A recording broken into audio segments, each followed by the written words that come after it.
Mi papá murió y me dejó la herencia, pero mi mamá falsificó papeles para quitármela. Mi nombre es Rocío. Y lo que voy a contarte no es solo una historia de traición. Es una herida que aún no cierra. Porque no vino de un extraño. Ni de una enemiga. Vino de la mujer que me dio la vida. Todo empezó el día que mi padre murió. No de forma repentina. Estuvo enfermo durante años. Y cuando se fue, sabíamos que su partida era inevitable, pero eso no lo hizo menos dolorosa. Yo estuve ahí. En cada cita médica, cada madrugada de dolor, cada recaída. Mientras muchos se alejaban por incomodidad, yo me quedé. Y él lo sabía. Mi papá no era millonario, pero era un hombre muy ordenado. Tenía propiedades, algunos ahorros, y sobre todo, la firme intención de que su hija, su única hija, pudiera tener una base sólida para su futuro. Yo siempre pensé que, cuando llegara el momento, mi madre sería quien más me apoyaría a cumplir esa voluntad. Pero estaba equivocada. Mi papá falleció un martes por la mañana. Y para el viernes, mientras todavía recogía sus cosas de la habitación del hospital, mi madre ya había empezado a hablar de vender la casa. Hay que mover rápido todo esto, dijo. Como si la vida de mi padre hubiera sido una empresa que se cierra por liquidación. Yo no le di importancia. Pensé que era su manera de lidiar con el dolor. Pero días después, descubrí que ella había ido al banco sin avisarme. Había solicitado acceso a todas las cuentas. Y cuando pregunté, se ofendió. Yo era su esposa. No tengo que darte explicaciones, me dijo. Pero sí tenía que dármelas. Porque mi padre había dejado un testamento. Y en ese testamento, yo era la heredera. Lo sé porque él me lo dijo antes de morir. No para excluirla, ni por egoísmo. Sino porque ella había demostrado muchas veces que solo se interesaba por el dinero cuando lo necesitaba. Y nunca quiso cuidar de él cuando más lo requería. Lo que no sabía es que ella también lo sabía. Y que estaba dispuesta a hacer cualquier cosa para que ese testamento no valiera nada. Una semana después del funeral, pedí cita con el notario. El mismo con el que mi padre había firmado sus documentos. Y cuando llegué, él se mostró incómodo. ¿No viniste ayer con tu madre?, me preguntó. Ayer. No, yo no sabía que ella había venido, respondí. Sí, ella presentó un documento. Dice que es la última voluntad de tu padre. Me quedé helada. ¿Qué documento? ¿Qué dice? El notario lo sacó de un sobre. Era un testamento totalmente distinto. En él, la herencia completa pasaba a manos de mi madre. No se mencionaba mi nombre ni una sola vez. El documento tenía una firma que se parecía mucho a la de mi papá, pero no era la misma que había visto 1000 veces en sus recetas médicas, en sus cartas, en sus cheques. No era su firma. Era una imitación. Me quedé en silencio. ¿Puedo hacer una copia de esto?, le pregunté al notario. Por supuesto, dijo, aunque con visible tensión. Sabía que algo no estaba bien, pero tampoco era su lugar afirmarlo. Volví a casa con una rabia contenida. Con el corazón en la garganta. Y con la certeza de que mi madre, la misma que me dio la vida, estaba tratando de robarme lo único que mi padre me dejó. Esa noche la enfrenté. ¿Qué es esto, mamá? Le puse el documento en la mesa, sin rodeos. Ella no se inmutó. Eso es el testamento de tu padre. El real. ¿El real? ¿Y qué pasó con el que él me mostró hace 2 meses? ¿El que firmó contigo y conmigo al lado? Eso fue antes. Él cambió de opinión. ¿Y lo hizo sin decirme nada? Estaba cansado, Rocío. Y sabía que tú ibas a estar bien. ¿Tú crees que me voy a tragar eso? Ella no respondió. Se limitó a levantar la taza de té que tenía enfrente y seguir tomando como si nada pasara. La indiferencia dolía más que la traición. Esa noche no dormí. Sabía que tenía que hacer algo. Porque si no lo hacía, ella se iba a salir con la suya. Y la voluntad de mi padre se perdería para siempre. A la mañana siguiente, fui directo al registro civil. Necesitaba una copia certificada del testamento original, el que mi padre firmó con testigos y el notario que él mismo eligió. Me tomó 2 días, pero lo conseguí. Y lo que encontré confirmó lo que ya temía. El documento que presentó mi madre no coincidía con el registrado oficialmente. De hecho, la última versión legal del testamento, la auténtica, me dejaba la propiedad de la casa, una cuenta de ahorros y un pequeño terreno en las afueras. Mi madre tenía derecho a una parte de sus bienes, claro, pero no a todo. Y mucho menos a falsificar documentos para quedarse con el resto. Con la prueba en mano, fui a ver a un abogado. Esto es grave, me dijo, mientras pasaba las hojas con una ceja alzada. Si esto lo firmó el notario, podemos pelearlo. Pero si tu madre falsificó otro documento por su cuenta y lo presentó como válido, eso es un delito. ¿Qué puede pasarle? Le pregunté. Depende del juez. Podría enfrentar cargos por falsificación de documentos privados. Pero lo más importante es que tú puedes impedir que ella acceda a esa herencia. No quería meter a mi madre en problemas con la ley. Lo que más deseaba era recuperar lo que me correspondía y proteger la memoria de mi padre.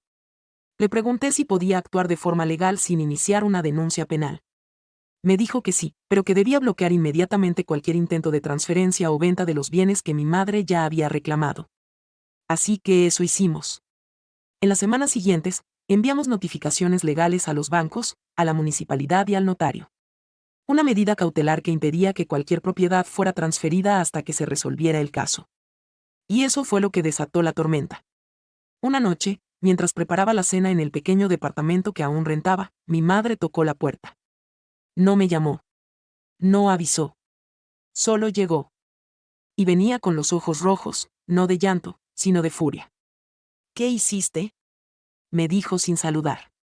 Lo que tenía que hacer. ¿Cómo te atreves a bloquear la cuenta del banco?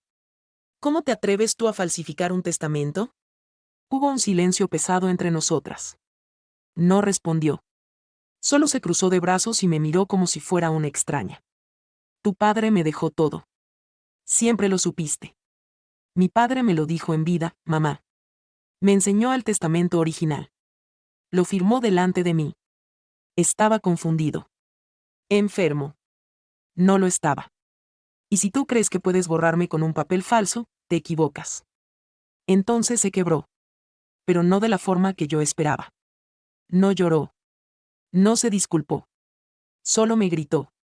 Tú siempre le robaste el cariño. Siempre fuiste su favorita. Yo me quedé a su lado cuando estaba enfermo, cuando gritaba, cuando ya no se reconocía en el espejo. Y tú solo estabas ahí para lucirte como la hija perfecta. No supe qué responder. Porque en ese momento, me di cuenta de algo aún más profundo que la traición. Mi madre no solo estaba molesta por el dinero. Estaba celosa. Del amor que mi padre y yo compartíamos. De la conexión que construimos durante esos últimos años. Y ahora, eso también quería quitármelo. No estoy haciendo esto por venganza, le dije con calma. Lo hago por él. Porque él confió en mí. Y si tú intentas borrar eso, me vas a encontrar enfrente. Ella apretó los dientes, se giró sin decir más palabra, y se fue. No volvió a buscarme. Al menos, no por un tiempo. Las semanas siguientes fueron tensas. El abogado me recomendó mantener todo documentado. Hice copias de los documentos, respaldé cada correo, cada conversación con los funcionarios. Porque sabía que lo peor aún no había pasado. Y tenía razón. Una mañana, mientras desayunaba, recibí un mensaje de un número desconocido: te vamos a sacar hasta el último centavo. Prepárate. Lo ignoré. Hasta que recibí la citación. Mi madre me había denunciado por difamación. Según ella, yo estaba inventando acusaciones para dejarla sin nada. Cuando le mostré eso a mi abogado, se rió. Es una maniobra de distracción. Un intento desesperado para desgastarte. ¿Puede lograr algo? Solo si tú no te defiendes. Y yo me iba a defender. En ese momento, supe que esta batalla no iba a ser corta, pero ya no me importaba. Si tenía que enfrentarla en tribunales, en medios, o donde fuera, lo haría. Porque mi papá confió en mí. Y no iba a permitir que su memoria fuera convertida en una excusa para el egoísmo de una mujer, que nunca supo amar sin condiciones. El día de la audiencia llegó más rápido de lo que esperaba. Me senté en esa sala blanca, con aire acondicionado demasiado fuerte, el corazón latiendo como tambor. Y frente a mí, sentada con una blusa beige perfectamente planchada y una expresión de falsa serenidad, estaba mi madre. Ni siquiera me miró. Tenía su propio abogado. Uno caro, con corbata de diseñador y sonrisa de vendedor de seguros. Pero lo que no tenía era algo aún más importante, la verdad. Cuando el juez nos dio la palabra, mi abogado fue directo. Presentó el testamento original, con el sello y firma del notario. Mostró la copia que mi madre había intentado hacer pasar como real. Y luego lo más importante, los documentos del banco y de la municipalidad, donde ella ya había intentado mover cuentas y bienes a su nombre, incluso antes de que se abriera legalmente la sucesión. El juez frunció el ceño. Señora, le dijo a mi madre, ¿usted confirma que este segundo documento fue presentado por usted? Ella asintió, sin cambiar la expresión. Sí. ¿Y cómo explica la diferencia con el testamento registrado oficialmente? Y entonces, como si hubiera estado esperando ese momento, mi madre empezó a llorar. Mi esposo me lo pidió. Él no quería que Rocío se enterara de todo. Quiso cambiar su voluntad en secreto. Me lo dijo en su lecho de muerte. El juez guardó silencio. Miró el documento de nuevo. Luego a su abogado. ¿Tiene algún testigo de esa supuesta modificación? ¿Algún video? ¿Firma verificada por el notario? Su abogado bajó la vista. No tenía nada. La audiencia se pospuso, como suele pasar en estos casos, para nueva revisión. Pero ya sabíamos que el veredicto iba a favorecerme. Cuando salimos del tribunal, mi madre me alcanzó en el pasillo. ¿Te vas a quedar con todo? Me voy a quedar con lo que me corresponde. Yo lo cuidé durante toda su enfermedad. Y, aún así, falsificaste un testamento. Hubo un segundo de silencio. Y entonces su máscara cayó. Su voz ya no era débil. Era fría. Firme. Casi cruel. Tú no sabes lo que es vivir con un hombre que ya no era el mismo. Que se olvidaba de tu nombre. Que te gritaba como si fueras una extraña. Él seguía siendo mi papá. Tú solo venías a visitarlo. Yo vivía con él. Y mientras tú hacías tus llamadas bonitas de los domingos, yo lo bañaba, le limpiaba los vómitos, escuchaba cómo me llamaba por el nombre de su madre muerta. Eso me dejó muda. Por primera vez, entendí parte del resentimiento que llevaba dentro. Pero también supe que eso no justificaba nada. Cuidar a alguien no te da derecho a robarle a otra persona. Y mucho menos a tu hija. Me quitaste a mi papá en vida, le dije. No esperes quitarme lo que él me dejó cuando murió. Ella no respondió. Solo se fue. Días después, llegó la resolución judicial. El tribunal invalidó el testamento falso. Ratificó el original. La herencia se repartía tal como papá lo había querido, la casa, la cuenta y el terreno eran míos. Mi madre mantendría solo una pensión mensual que ya estaba estipulada. La noticia no tardó en explotar en la familia. Tíos, primos, incluso amistades que jamás me escribían comenzaron a enviarme mensajes. Algunos para felicitarme. Otros para reclamarme. Tu mamá está devastada. ¿De verdad le hiciste eso a tu propia madre? ¿Y ahora qué va a hacer ella, sola? Al principio me dolían esos mensajes. Pero con el tiempo entendí que todos hablaban desde la ignorancia. Nadie sabía lo que yo había vivido. Nadie sabía que esa mujer, que hoy lloraba en reuniones familiares, había intentado borrarme del legado de mi padre. Una tarde, mientras estaba sentada en el pequeño terreno que ahora era mío, con pasto seco, pero con una paz que nunca antes había sentido, recibí un mensaje de voz. Era ella. No sé si vas a escuchar esto. Solo quería que supieras que yo no lo hice por odio. Lo hice porque pensé que me lo merecía. Me equivoqué. Silencio. Tal vez algún día me perdones. Pero si no, lo entiendo. Lloré. Porque a pesar de todo, seguía siendo mi madre. Y porque esa herida, aunque la justicia me hubiera dado la razón, no se cerraba fácil. Esa noche, mientras revisaba los papeles de mi padre, encontré una carta. Estaba doblada entre los documentos de la notaría. Con mi nombre en la parte frontal. La abrí con manos temblorosas. Era de él. De su puño y letra. Rocío, si estás leyendo esto, significa que ya no estoy. Quiero que sepas que todo lo que dejo, lo dejo porque confío en ti. Porque te crié para ser honesta, fuerte y justa. Tu madre y yo tuvimos diferencias. Pero eso no debe cambiar lo que eres. No permitas que te quiten lo que tú mereces. Pero tampoco dejes que el odio te convierta en otra persona. Te ama, papá. Doblé la carta y la guardé como el tesoro que era. No necesitaba venganza. Ni discursos. Solo necesitaba recordar quién era. Y seguir adelante. Las semanas siguientes fueron una mezcla extraña de alivio y soledad. La batalla legal había terminado, sí. Pero lo que dejó atrás era más profundo que un fallo judicial. Era una grieta. Una que cruzaba en dos mi familia y mi corazón. Me mudé a la casa de mi padre. Esa misma casa que él había construido con sus propias manos cuando yo era niña. Cada rincón tenía un recuerdo. El árbol del jardín donde me enseñó a trepar. La cocina donde me ayudó a hacer panqueques por primera vez. El escritorio donde me enseñó a leer mapas, como si quisiéramos recorrer juntos un mundo que ya no tendríamos. Pero también estaba vacía. Silenciosa. Y cada vez que me sentaba en el sofá, esperaba escucharlo caminar desde su cuarto para decirme que apague la luz del pasillo si no la estaba usando. Empecé a ordenar los papeles. A limpiar las cosas. A clasificar lo que se quedaba y lo que podía donar. Y fue entonces, hurgando en un viejo armario del pasillo, que encontré otra caja. Una caja que no había visto antes. Llena de cartas. Y fotos. La mayoría eran cosas de mis abuelos, recuerdos de juventud de mi padre, incluso algunos dibujos míos de cuando tenía 5 o 6 años. Pero había algo más. Una carpeta marrón. Y dentro de ella, varias facturas médicas. Todas a nombre de mi mamá. Y una en especial, un tratamiento prolongado, varios años atrás, por una condición crónica que yo no conocía. Pasé las hojas una por una. Tenían fechas, diagnósticos, recetas. Y lo más impactante, muchas estaban pagadas por mi padre. Pero no con el dinero familiar. Con retiros personales de sus ahorros.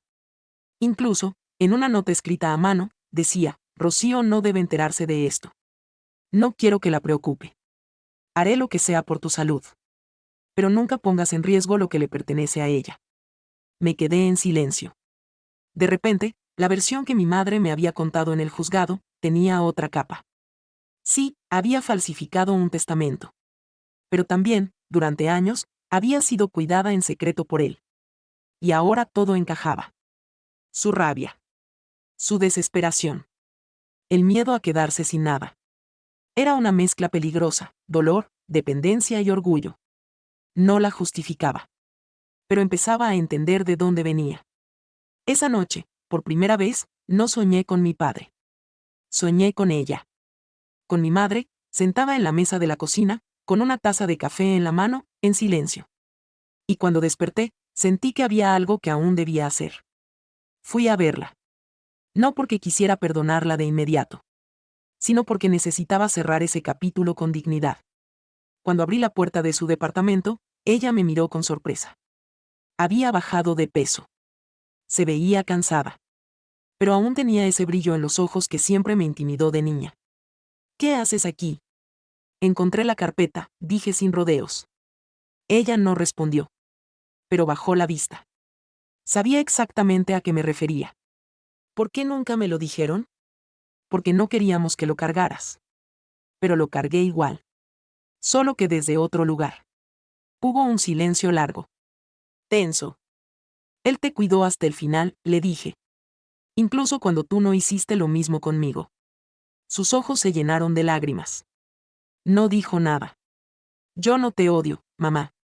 Pero tampoco puedo vivir como si nada hubiera pasado. Lo sé, susurró. Solo quiero que algún día puedas entenderme. Asentí. Quizás.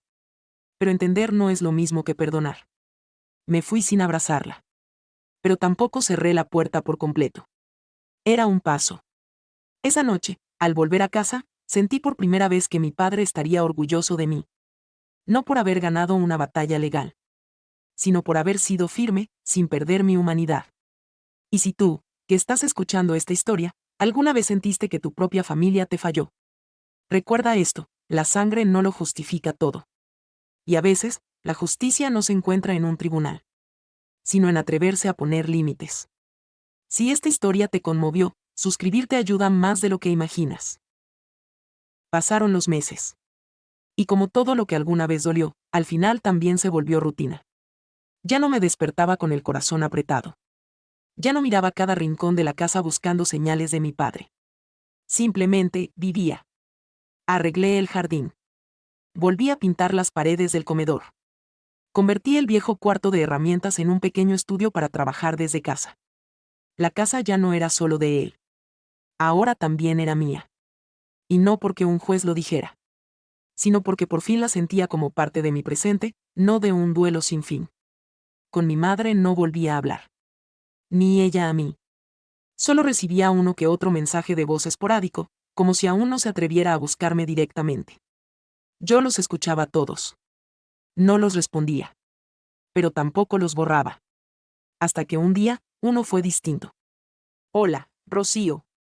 Sé que no tengo derecho a pedirte nada. Pero me siento muy sola. No tengo a nadie. Y solo quería saber si estás bien. Fue la primera vez que me preguntó por mí. No por la casa. Ni por el dinero. Solo por mí. Y por extraño que parezca, me hizo llorar. No porque la extrañara, sino porque después de tanto tiempo, me di cuenta de que algo en ella se había cambiado. No todo. No lo suficiente. Pero algo. Le respondí con un mensaje corto. Estoy bien. Espero que tú también. Eso fue todo. No hacía falta más. Un sábado cualquiera, mientras preparaba café, recibí una carta por correo. Era del banco donde mi padre tenía una cuenta de ahorros antigua, que había quedado bloqueada durante el proceso legal. La carta era breve. Pero lo que decía no lo era. Mi padre había dejado una segunda carta para mí. No en su testamento. No con su abogado. Sino directamente en el banco, como respaldo, como si supiera que todo podría volverse un desastre. Y quería asegurarse de que su mensaje llegara igual. Era una hoja amarilla, escrita a mano. Rocío, si estás leyendo esto, es porque ya no estoy. No sé si mamá hizo lo correcto. Pero sí sé que yo tampoco fui perfecto. Te crié con lo que pude, no con lo que supiste que merecías. Y aún así, creciste siendo más fuerte que todos nosotros. Perdón si alguna vez sentiste que tu lugar no era este. Porque siempre lo fue. No solo en esta casa. Sino en mi corazón. Usa todo lo que te dejo no solo para vivir. Sino para ser feliz. Para viajar, para crear, para amar sin miedo. Lo único que te pido es que no heredes nuestro silencio. Habla cuando te duela. Defiéndete cuando te traicionen. Y si alguna vez tienes una hija, que nunca tenga que pelear por lo que ya le pertenece. Con amor. Papá. Me quedé con la carta en las manos durante horas. Y aunque creí que ya no me quedaban lágrimas, lloré como aquella primera noche. Era el cierre perfecto. No porque todo hubiera salido bien, sino porque por fin, algo tenía sentido. Años después, abrí un pequeño emprendimiento desde casa. Diseño gráfico y edición digital. No era nada lujoso, pero me hacía feliz. Y eso, después de todo lo vivido, era más de lo que podía pedir. Con los ingresos, ayudé a Lily, mi prima más joven, a pagar su primer año de universidad. Nunca me lo pidió. Pero cuando su madre, mi tía, quiso quedarse con un dinero que su padre le había dejado, supe que la historia se estaba repitiendo. Y no lo iba a permitir. A veces la vida te convierte en lo que juraste no ser. Pero otras, te da la oportunidad de romper el ciclo. Yo elegí eso. Hoy, cada vez que alguien me pregunta por qué me alejé de mi madre, solo respondo, porque el amor no se demuestra robando. Ni mintiendo. Ni usando el dolor de una pérdida para obtener ventaja. Y no necesito que todos lo entiendan. Solo necesito que yo no lo olvide. Porque el día que lo olvide, volvería a convertirme en la niña que miraba a su madre como su único refugio, sin saber que estaba durmiendo en medio de un incendio. Y esa niña ya no existe.